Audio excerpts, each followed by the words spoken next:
Hi everybody, I am Patrick and this is Brian Fiore. We are at the Cloak and Blaster and we just got done playing Harvest by Tasty Minstrel Games.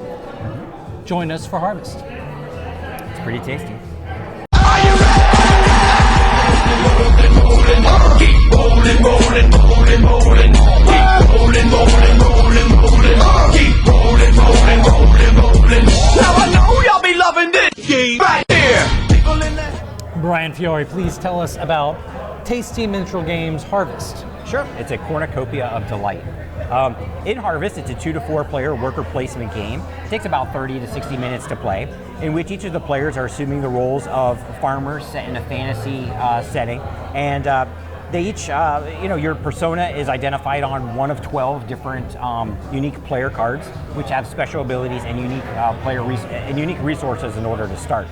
The types of resources include the 5 different kinds of seeds that can be planted in your fields, and also water, poo, and magic elixir, which you're going to be using to either plant tender crops, which is like doubling them in the thing, or harvesting your crops from your fields. During your turn, when you're placing, a couple of different types of actions that you can do. There are things, like I already said, you can harvest, plant, and tend your crops. You can gain seeds of special kinds. You can gain resources of the 3 that I mentioned in order to do the things with the seeds, right? And you can also go to the land office. In the land office, you can do things like you can acquire more land. You basically start with on your plot of land, you have 4 different fields, one of which is plowed. So you can plow additional fields, and that'll get you additional victory points at the end of the game. By the way, the game ends after 5 rounds, and during each round, each player is going to be placing 2. Whoever's got the most amount of victory points is going to be the winner. But back to the land office, you can buy additional land. You can plow each one of those fields. You can also build structures, which are going to give you either additional scoring conditions or other types of special abilities as well. But the main thing that sets this game apart in terms of uniqueness is the actual initiative system, or the first player. In a lot of regular worker placement games, it's an action on the game. You put your pawn there, your worker there, and you say, I'm going to be first player next turn and have first pick of all of the different types of actions. But in Harvest, what they do is they have a set of initiative cards, and they're numbered 1 through 15, with 1 being the highest initiative or the fast. You're definitely going to go first if you've got that card, and 15 being the slowest. And what you're going to be doing each turn is drafting out of the cards that are available on the table, trading into 1 initiative that you had from the last turn, taking a new card. And the slower you are, the more powerful of an ability you're going to get. It's going to either give you free actions or lots of additional resources. But if you definitely want to go first, you're only going to get like a crappy resource or no action or something like that. But you're definitely going to move first. So that's one of the most unique things of Harvest, which I really love. But Patrick, what would you say is your favorite thing about Harvest? It's what you just said. It's my favorite thing is you have this initiative card that you're sitting on and you can't use it. You've got to trade it into this little bank of initiative cards, and the higher the number, the slower the initiative, the better resources or actions or bonuses that you're going to get. The lower the initiative, like if you did catch one of these cards, or there's something on the general contractor store that you need to be the first player. If you put your guy down first, like in the general store, you get the better selection of stuff.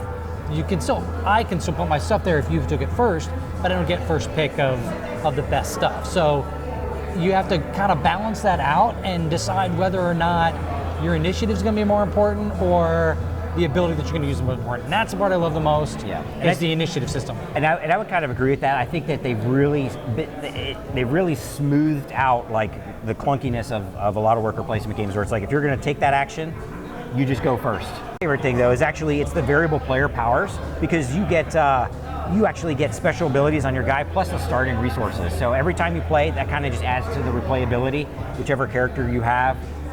You get unique starting positions and abilities, so I like just cycling those guys out. But if you had to pick one thing just one thing on that too is on the back side of each one of these individual character cards is a generic character that doesn't have really a special ability, but it gives you a bonus in victory points, like right off the bat. So I'm sorry, I didn't mean to interrupt you. Oh, no worries. If I had to pick one thing that I dislike the most, that would be when you're putting out land, then you have to plow it to use it. So, and I haven't played this game very much. We've only played in 2-hour player mode.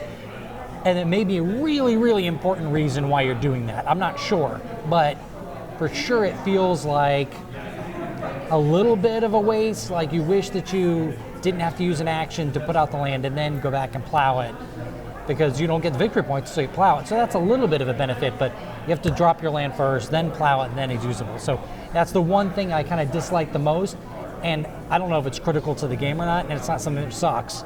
I'm not terribly upset about it, but if I had to pick one thing, it just feels like it didn't give you the maximum benefit for your actions, and you only get 10 actions, right? So if you had to pick one thing you like the least. The thing that I like the least, I would probably have to say, once you harvest your crops, you can actually spend them as a currency. You can basically spend your victory points, but you don't get change. So it's kind of like an all or nothing. And I mean, I guess that kind of goes along with the theme of you're like bartering, you know, and you can't really make change with it or whatever. You don't get like currency back. But so I don't like the fact that sometimes if you wanted to purchase some seeds or spend some stars, you don't get change. So and that really digs in psychologically for me, as it makes it more desperate to do it. So it really would kick in more AP. At that point, we're like, man, I really need this, but do I want to lose 2 extra victory points? I don't know, it's kind of cool. Yeah. It's critical thinking. I'm not sure I dislike that part, but it's definitely interesting. Again, Harvest is already out, so make sure you jump over to the website of your favorite local gaming store, or actually go in and visit them and pick up your copy, or go to your favorite local gaming pub and geek cafe and pick up your copy there. I'm Patrick, this is Brian. We're at the Cloak and Blaster. Thank you very much for watching Harvest and Just Got Played. A cornucopia of delight. You know, you forgot to mention your favorite part of the game. Planting seed? Is the poo. Well, no, you like that too. Yeah, for sure. But you love the poo. I do love the poo. I thought I mentioned that as fan of the poo. It's a resource. Not only is it a resource in the game, in real life, poo is another resource. It's an invaluable, poop is invaluable.